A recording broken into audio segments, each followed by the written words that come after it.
Alright friends, so we are here to go ahead and do our direct instruction for Eureka Grade 5 Module 2 Lesson 24. We're going to be moving into dividing decimals, and we're going to look at dividing decimal dividends by multiples of 10.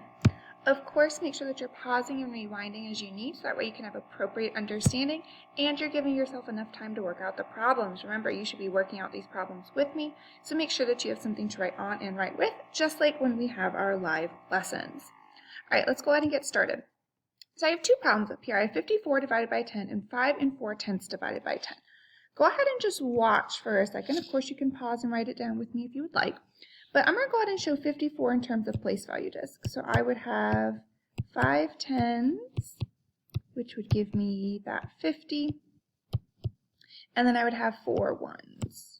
1, 2, 3, 4. Okay, so that's 54 because I have 10, 20, 30, 40, 50, 51, 52, 53, 54. Okay, when I divide that by 10, what's going to happen? Well, 10 divided by 10 is going to give me 1. 10 divided by 10 again is going to give me 1, 1, 1, and 1. Okay, because each of these 10s right here, when I divide them by 10, it gives me a 1. Okay, what's 1 divided by 10? Well, when I have 1 divided by 10, that's 1/10.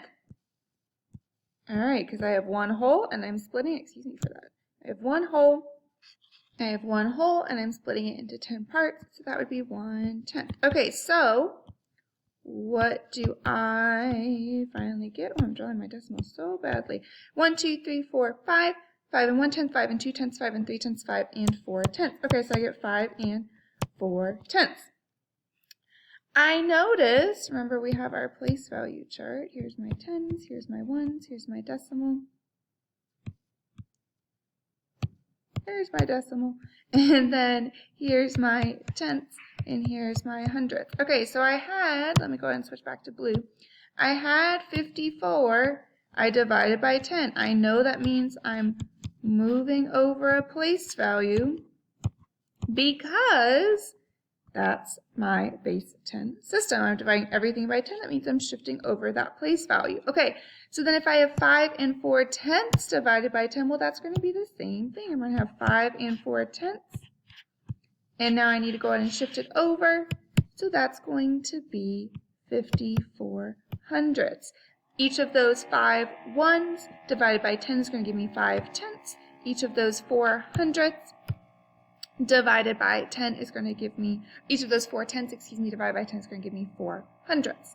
All right, so now that we've kind of reviewed this, because this does directly correlate to our Module 1 from the beginning of the year, let's go ahead and keep it going. Okay, so now let's say I have 54/10 divided by 10. Okay, well, we know what this is going to be, right? I'm just going to go ahead and shift everything over. So I have 54/10.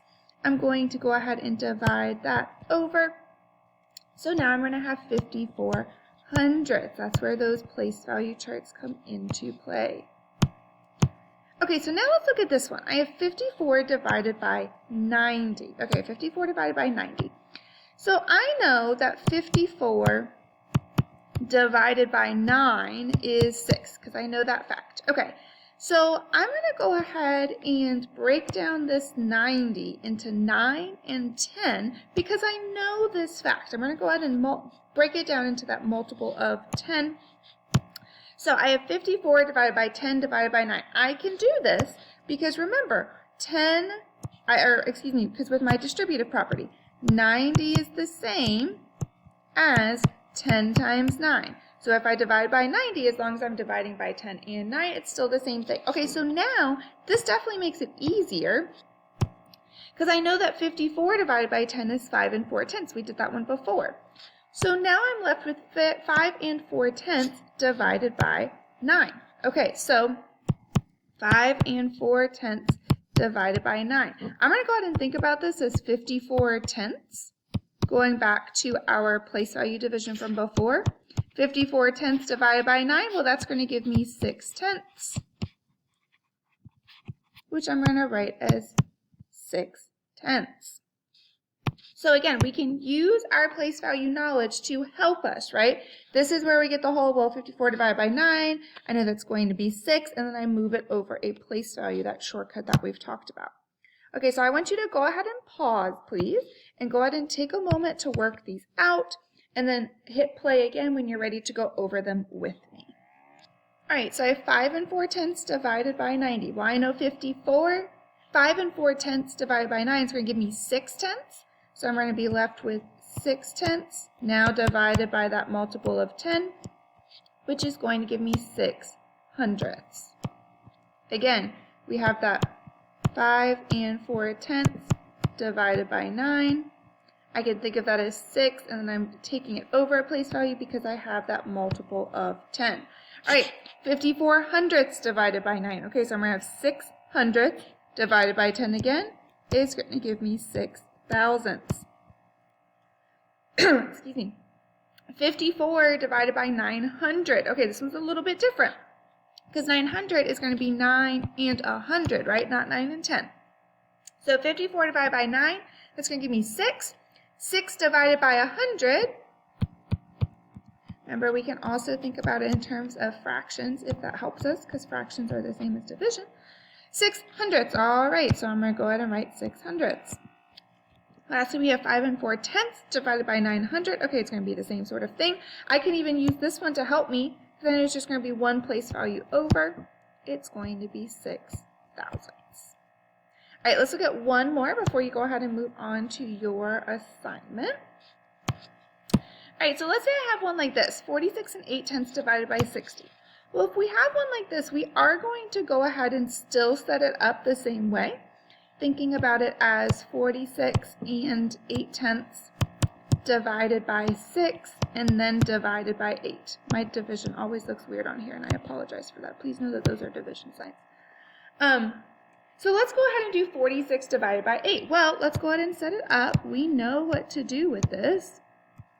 Let's go ahead and figure it out. Divided by 6. Okay, can I split 4 10s into 6 groups and get an integer? No. Okay, so let's think about 46 ones.